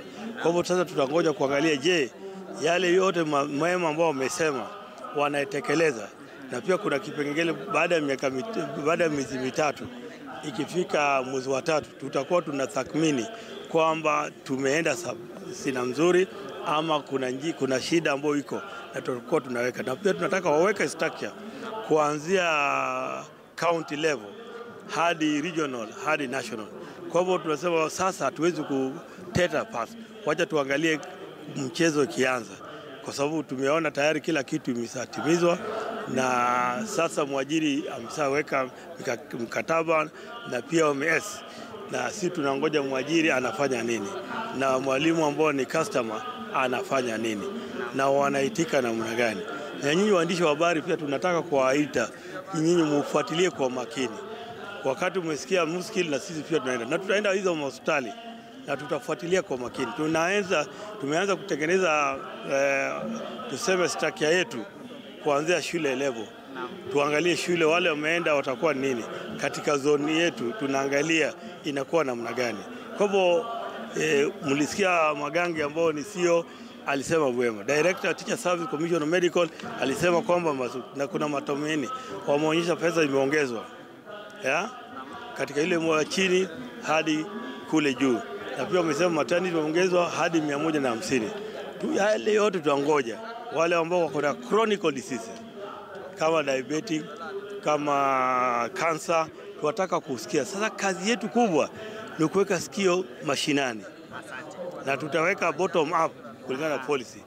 Kwa hivyo tuwashukuru hiyo. Asante sana. Asante sana. Huyo amekuwa kiongozi wa NAT kutoka katika kaunti hii ya Mombasa. Kwa hiyo ndio hali, akiahidi kwamba watafanya kile kinaitwa monitoring and evaluation baada ya miezi kadhaa ya kutekelezwa kwa yaitwa bima hii ya SHA. Kumbuka walimu wametolewa kutoka bima ya Minet kuelekezwa katika bima ya SHA, swala ambalo limekuwa na maoni mseto sana. Tumesikia kutoka kwa walimu. Kwa hiyo kutoka hapa katika kaunti ya Mombasa ni hayo tu kwa sasa. Mie naregesha kwako studio. Asante sana Quinto Wafula, bila shaka kwa kuzungumza na baadhi ya viongozi wa chama cha walimu NAT, KUPPET na vile vile walimu wakuu wa shule za msingi mbalimbali humu nchini ambao wanahudhuria kongamano hapo katika gatuzi la Mombasa, wakitoa maoni yao tofauti kuhusiana na mpito huu kutoka katika mfumo wa afya wa Minet hadi katika mfumo wa afya wa SHA. Lakini kabla ya kurejesha hapa studioni, tupate kuungana naye tena Mwalimu Amunga. Mwalimu, umepata kusikia maoni kutoka kwa walimu hapa studioni na vile vile katika kaunti hiyo ya Mombasa.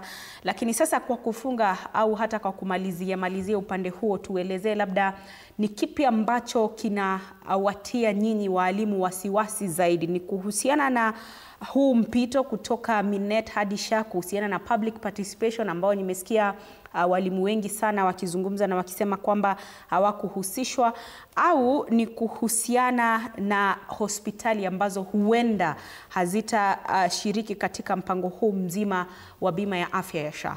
Mwalimu?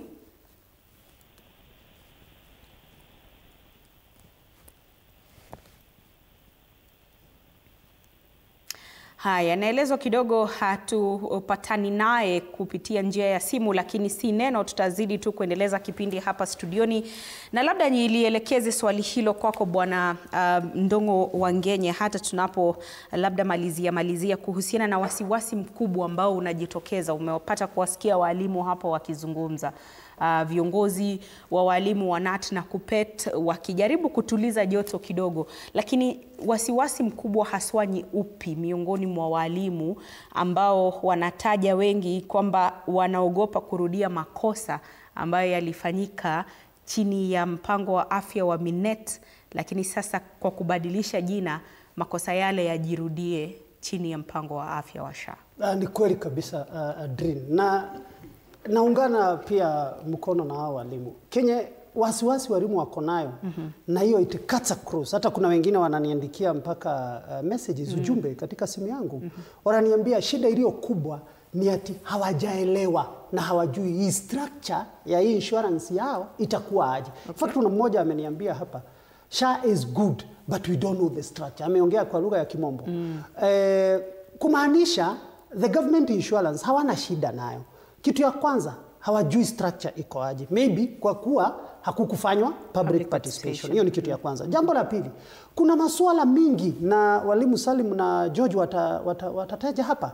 Kama wengine wanasema kwa nini nianze level 2 hospital? Na mimi ni mwalimu sababu nakatwa ile ya SHA, ile compulsory kila mwalimu, kila mfanyakazi wa serikali analipwa. Kwa nini nikatwe hiyo na niongeze medical allowance yangu na nianze level 2 hospital? Kwa nini yetu isitengenezwe basi mimi nianze level 3 ama level 4? Sawa sawa. Kuna wengine pia utasikia wanasema kwa nini pia sababu tumetransit kutoka SHA na hatujajua structure. Ni case ni retire kutoka hapo. Mimi mwenyewe nimeretire, kuna post retirement package, ama kama nitakuwa kwa ward nimewekwa zile pipe zitatolewa mara moja kwa sababu nimeretire na maisha yangu yakazolea hapo. Wengine pia wanauliza maswali, wanasema kwa nini mwalimu wako D5, kwa sababu ukiangalia walimu wengi wenye wako D5 pia umri wao umeenda.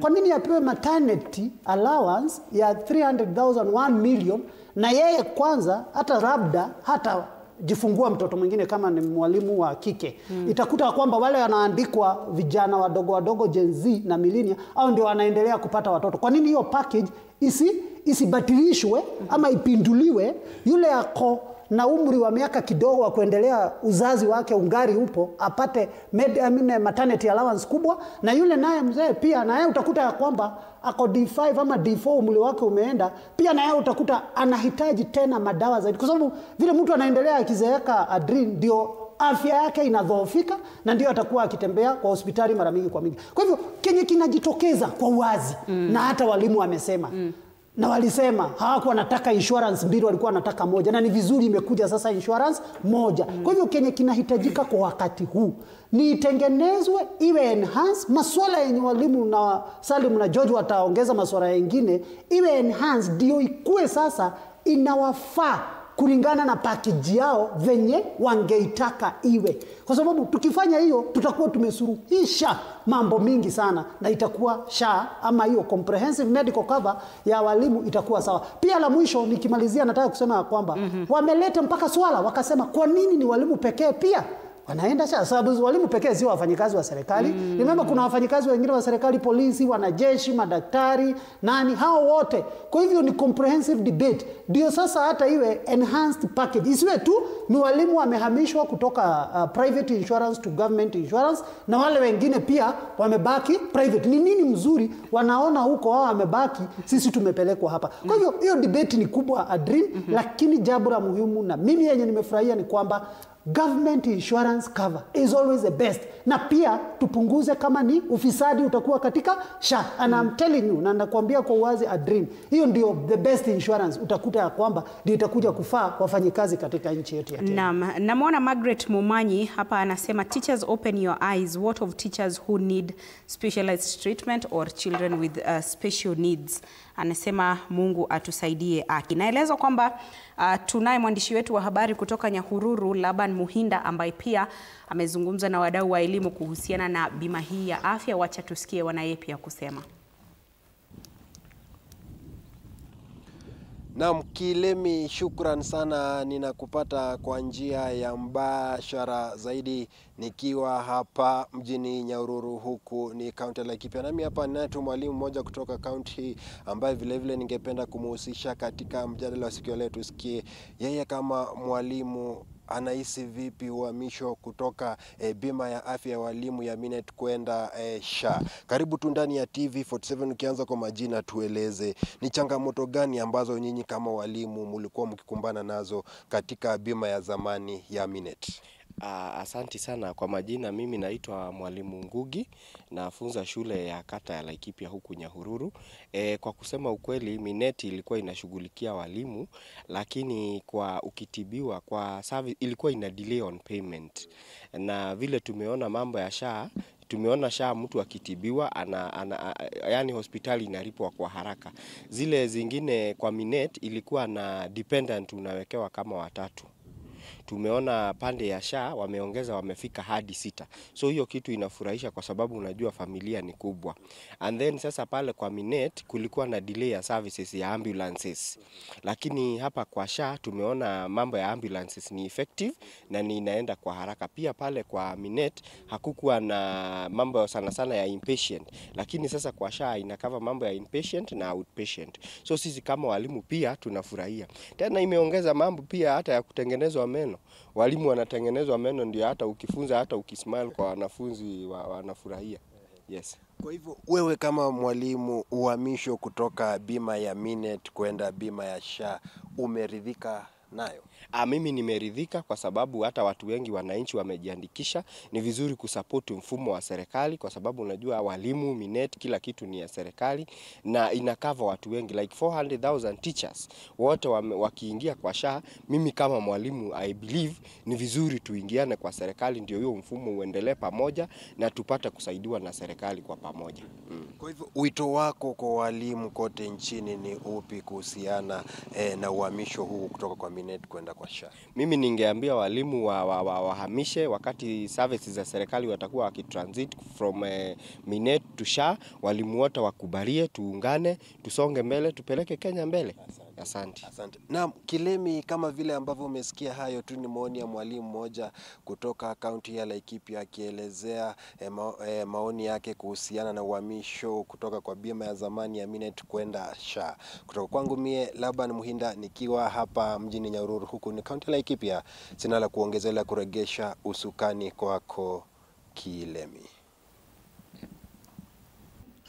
Asante sana Laban Muhinda. Sasa turejeshe hapa studioni tumalizie kwa kusikia mapendekezo ya walimu, kwa sababu sasa awali mlitaja kwamba Minet ina matatizo yake.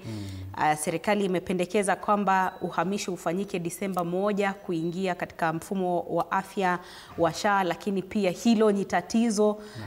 Limeonekana hata kuwagawanya walimu. Kwa hivyo mstakabali ni upi?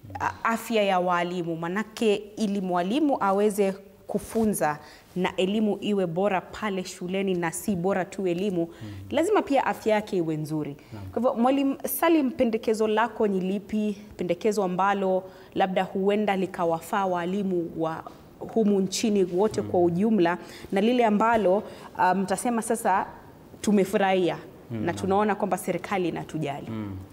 Naam, sijui kama mapendekezo yangu yatakuwa ni ile tunasema popular, lakini mwanzo ningependa kusema kwamba wale watu ambao waliketi chini wakazungumza, bado ni binadamu, wako na uhai, wanapumua, warudi tena kwa hiyo board waongee, wazungumze na wajua kwamba sisi kama walimu kile ambacho tulikuwa tunataka ni a comprehensive medical cover. Sio mambo ya kuambia walimu ati tuanze kuenda hivi vitengo vya sijui dispensaries tukianza kupanda.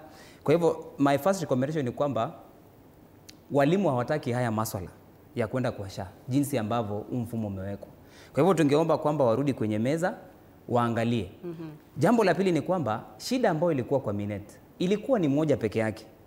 Ni kwamba serikali haikuwa inapatiana zile pesa ama hela ambazo zinafaa kwa hizi facilities. Kwa hivyo swali tunajiuliza ni hili: ni miujiza gani ambayo imefanyika sasa all of a sudden hawa viongozi wataweza kurimit hizi finances kwa hizi hospitali ambazo wametuwekea hapo sijui ni 2,000, jambo ambalo wako wanaweza wakati hospitali zilikuwa 800. Jambo la tatu ni kwamba kuna hawa walimu ambao wako kwa internship kwenye kandarasi. Hawa ni walimu ambao wanaumia sana. They don't have medical allowance, hawana house allowance. Wanasumbuka kweli kweli. And we met with some of them tulipokuwa pale Murang'a, na nakwambia wakati wamepata magonjwa inakuwa ni matatizo kwa sababu wengine ni wazazi. Kwa hivyo jambo hilo linapaswa kuangaliwa zaidi. Jambo lingine la chronic diseases. Walimu wengi sana wanaenda kufanyiwa dialysis kuoshwa zile figo, na pia walimu wengi sana kuna idadi ambayo wako na ugonjwa wa saratani. Inapaswa kueleweka kwamba hawa walimu wanasafiri sana. Mimi na mifano ya baadhi ya walimu ambao wako pale Murang'a ambao wanakuja hapa Kenyatta University Referral Hospital kuja kufanyiwa hapo dialysis na pia kufanyiwa chemotherapy pale. Na unajiuliza kwa ile payslip yetu hakuna traveling allowance ambayo imewekwa hapo ya watu ambao wako na chronic diseases. Na nilizungumza na mmoja juzi, mwalimu ambaye, and shout out to you madam, kutoka Vidhuramji, endelea kuwa shupavu na najua you are going to win this. Na tulikuwa tunazungumza na huyo madam kutoka Vidhuramji Secondary School ambaye anapambana na kansa ya matiti. Na alikuwa ananiambia zile dawa ambazo ananunua painkillers per day anatumia more than 2,000 kununua zile painkillers ambazo anatumia. Kwa hivyo kama kuna kitengo cha walimu ambao wamesaulika sana ni hawa walimu ambao wako na chronic diseases. Jambo lingine ni kuhusu group life cover.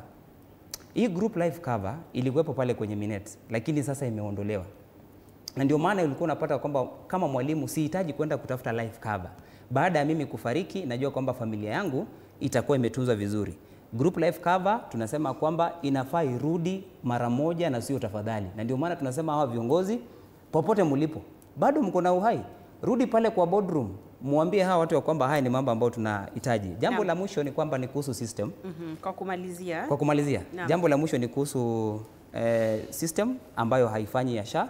Mimi nimekuwa mmoja wale ambao nilikuwa kwenye foleni pale Murang'a Hospital and nikaona kwamba system unaambiwa pale na mko kwenye foleni unaambiwa system imehang. Adrini mnangoja hapo 2 hours. Halafu yule mtu ambaye ako pale ndani hata asemi imerudi, anagonga hivi. Watu wanakimbia hapo kupanga line, imerudi. I'm telling you ile struggle iko hapa nje ni ngumu sana. Mwisho kabisa nikimalizia, sababu sijui kama nitapata wakati, ni viongozi ambao tumewachagua. Na ningependa labda kusema kile ambacho wakili amesema hapa Dr. Mambo, ya kwamba viongozi ambao tumewachagua, na tumeusikia wengine pale Mombasa wanasema kwamba wale ambao wako na jukumu la kutupatia bima ni Teacher Service Commission. Kama basi nyinyi mna kazi, si mtoke kwa hizo ofisi. Kwa sababu blame game left right center. Hata hao viongozi, nimeona huyo mwalimu wa kiongozi wa Kepsha kule Mombasa, na hata viongozi wa KUPPET wanasema hivyo. Wajua sisi kama viongozi wa KUPPET ama NAT, sisi hatuna uwezo, Teacher Service Commission ndio inafaa kuwapatia bima. Tunawauliza asubuhi ya leo, tuliwachagua kwenda kufanya kazi gani pale ndani? Kwa hivyo ifikapo mwaka ujao Januari, walimu tunaenda kufanya uchaguzi kuchagua viongozi. Sisi kama walimu, let us also learn a lesson. Kuchagua viongozi ambao wanapeleka tumbo zao na matakwa yao ni jambo ambalo litaendelea kuturudisha nyuma tena zaidi. Na mwalimu Mambo, tuna dakika 2. Sasa yako ya mwisho. Mimi naomba na mkosoa yule mwalimu wa Nyahururu kwamba angalie hiyo pima vizuri na ataona dosari kubwa sana. Na hivyo vile tumesema hao walimu wa CHSS, unajua kuna hawa intern na tumesema hawana medical cover. Hivyo hao walimu pia tunataka uangaliwe, angalau wapate medical cover wakiendelea kufanyia TSC kazi. Pia confirmation, hao walimu wanateseka, wanalipwa 17,000. Hao walimu wanatakana wapewe full permanent and pensionable services, sababu wanafanyia TSA na wanapeana services kwa Wakenya. Pia tunaambia hii kamati iliketi iangalie group life insurance irudi. Tunasema ambulance services irudi, sababu the new medical cover aina. Pia kuna international travel tunaitaka irudi kwa the new medical cover. Pia tunasema vile mwenzetu Katibu Kedewa alisema, tunataka hii au walimu the young ready teachers ambao wameajiriwa, they are around tuseme 45 years, wapewe maternity, hii maneno ya pima ya maternity ikue mzuri, tuangalie miaka, sababu kama somebody is 60 years na anapewa 300,000 maternity leave, unajua sasa it does not make sense. Pia naambia wale walimu wa Machakos, unajua mimi ni mwanasiasa. Kwanza kampeni hapa kwenye kiti. Wacha nasalimia kiongozi wangu wa iPhone Musyoka ambaye is the incoming executive secretary kule Machakos. Naambia wale walimu wa Machakos, tukifika tarehe 10 uchaguzi wa Machakos uko tarehe 10 Januari, waende kule Machakos wachague viongozi ambao watawatetea vizuri. Na msisahau team change na Mambo George. Naam. Haya, asante. Nipe dakika za wakili hapa. Ndugu yangu ameniweka kwenye moto kwa sababu akitaja kiongozi wake, sasa mimi ataniweka mashakani nikirudi. Kwa hivyo ndugu yangu our incoming yes Thomas Kimani, na kusalimia sana. Lakini mwisho ningependa kusema Adrian namna hii ya kwamba kule Murang'a kuna wale walimu ambao wanafunza hardship areas na kuna kesi kotini ambayo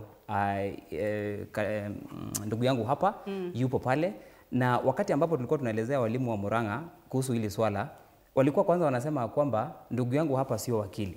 Kwa hivyo nimekumbuka nikasema kwamba tafadhali kwa ile dakika moja utampatia amalize kuzungumza, ningependa tu ataje kuhusu labda mustakabadhi wa wale walimu ambao wako hardship areas, kwa sababu Murang'a tunaathirika pakubwa zaidi. Ningependa tu ataje hilo kwa sababu ulimwengu walikuwa wanasema kwamba wewe sio wakili, na ningependa uconfirm hapa. Alafu mwisho kabisa sitaki kusema ni siasa.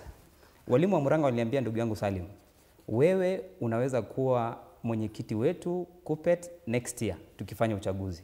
Kwa hivyo nawashukuru sana, na itakapofika wakati nitashukuru sana kuwahudumia walimu wa Murang'a. Asante.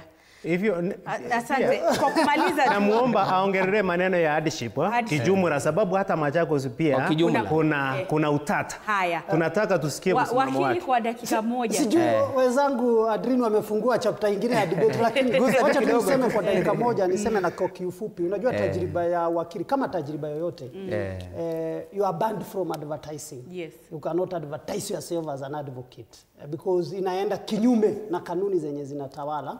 Na huwa tujifichi kwa sababu mtu akitaka kujua kama wewe ni daktari, kuna kama wewe ni wakili, kuna LSK portal. Naweza search huko atafute, na ni hatia kupretend wewe ni wakili ama ni daktari kama wewe sio. Unaweza fungwa. Unakumbuka kuna kijana alikuwa anaitwa Mwenda, sijui. Alikuwa anajifanya wakili na ako na kesi kotini. Lakini mambo ya koti tutaacha. Lakini ya mwisho niseme ya kwamba mambo ya hardship allowance pia tunaendelea kuipigania. Unajua kulikuwa na hiyo kesi na iko kotini bado. Sitaki kutaja mambo mengi yenye iko kotini kwa sababu pia ni kinyume cha sheria. Lakini tulikuwa mention this month, tumepewa mention nyingine, tutamaliza kufile submission kwa sababu hatutaki hata kaunti moja ama sehemu yote ya Kenya ipoteze hardship allowance. Kwa sababu kuna hiyo proposal ilikuwa imeletwa bungeni na Prime Cabinet Secretary, na ndio ilifanya twende kotini na tukapata interim orders kutoka kwa Justice Wasilwa kusimamisha hardship isitolewe. Kwa hivyo tunaendelea na hiyo kesi na tutamalizia. Ya mwisho nataka kusema, na ni kama tumekubaliana kwa kuwa ya kwamba bima ya serikali ni muhimu na ni ya maana, lakini zile dosari ziko katika ile bima ndizo tungesema ziangaliwe, ndio watu sasa wakiwalimu na wafanyikazi wote wakienjoy bima ya serikali iwe more comprehensive na iwe more enhanced. Hizo dosari kidogo kidogo na zimetajwa hapa na walimu, sitaki kuziingilia. Tutaangalia ziangaliwe kijumla, sisi wote washikadau, vyama vyote ya union zote na association zote, Kidhawa, Kepsha, tuketi chini tuangalie kule kuna tatizo, ndio tuzienhance mpaka hao walimu wa JSS hata wa BOM, ndio tufanye kazi na walimu wenye wako na afya njema. Asante sana Bwana Ndung'u Wangenye, ni katibu mkuu Kidhawa. Shukrani sana Salim Suleiman, ni mwalimu kutoka shule ya wasichana ya Kaharo. Asante sana George Mambo, ni mwalimu kutoka shule ya wavulana ya Matungulu. Na asante sana kwako mtazamaji kwa mchango wako kwenye kipindi kupitia mitandao yetu yote ya kijamii na vile vile kupitia nambari yetu ya WhatsApp, bila kuwasahau wote waliofanikisha kipindi hiki wakiwemo wapiga picha, waelekezi, wahariri pamoja na maripota wetu kutoka kaunti zote 47. Nimekuwa wako Andrin Kilemi, sina la ziada, ninatia kikomo kwa sasa, lakini chini ya dakika kama 6 hivi nitakuwa ninarejea papa hapa kwa taarifa zetu za saa 7 mchana. Kwaheri kwa sasa.